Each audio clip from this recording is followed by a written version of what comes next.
Afghanistan had been a relatively coherent state with a Pashtun ruler since Ahmed Shah Durrani was declared Afghanistan's Amir by his fellow Pashtuns in 1747. Although descended from two generations of Afghan rulers, the Iron Amir was placed on the throne by the British in 1880, at the conclusion of the Second Anglo-Afghan War.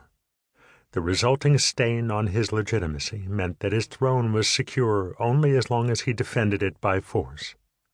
He was quoted as saying that he ruled with an iron hand because he ruled an iron people.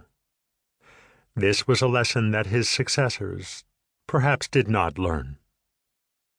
Habibullah had designated his brother Nasrullah as his successor over his own three sons.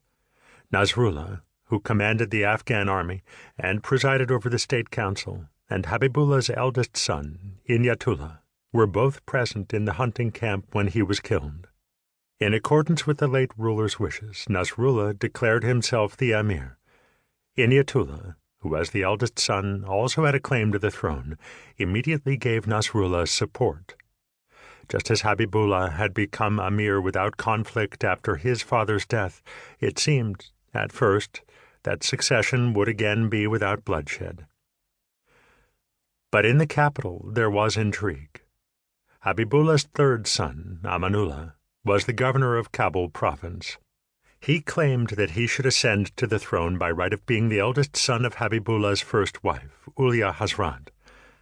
Succession was muddied by the fact that Habibullah had children from the 4 wives allowed to him under Islam, as well as 10 other women who occupied a lesser position in court. Ulia Hazrat was Pashtun, from the Loinab sub-tribe of the Barakzai, the same tribal confederacy as the Amir himself, while Inyatullah's mother was not. Though Nasrullah commanded the Afghan army, it was based in Kabul, and he had no means to quickly give it orders. Amanullah had control of the treasury, and the ear of a number of the Amir's advisers. Counseled by his mother, Amanullah called the senior officers of the army together, along with the members of the Council of Notables.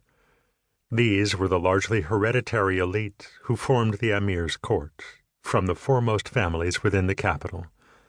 Amanullah, only 27 years old, was well known as a reform-minded and energetic member of the royal family. There were several factions at court, all with different ideas of how Afghanistan should be run, though none were so broad-minded as to consider any system other than autocracy.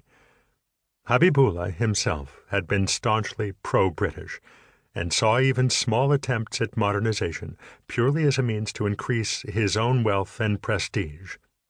He was content with the political arrangement made by his father, whereby Afghanistan was permitted to have diplomatic relations only with the British Empire. This relationship was managed through the Viceroy of India. In exchange, the British paid Habibullah a large stipend, allowed him to purchase vast quantities of arms and ammunition at cost, and promised to come to his aid should he be attacked. Nasrullah was seen as leading a conservative, pro-British faction within the court that largely agreed with the direction taken by Habibullah.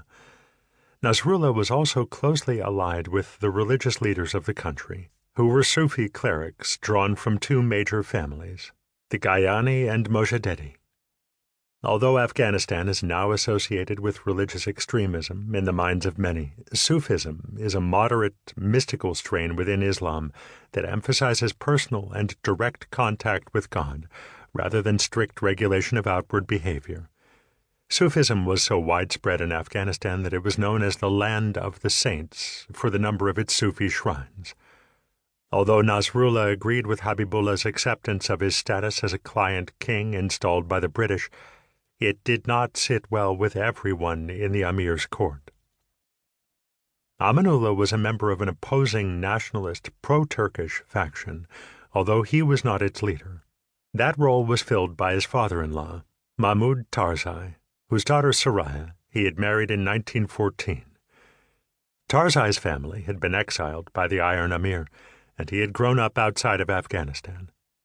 His family first fled to India and then to Turkey, before settling in Damascus, then part of the Ottoman Empire. Tarzai eventually became a well-educated Ottoman bureaucrat.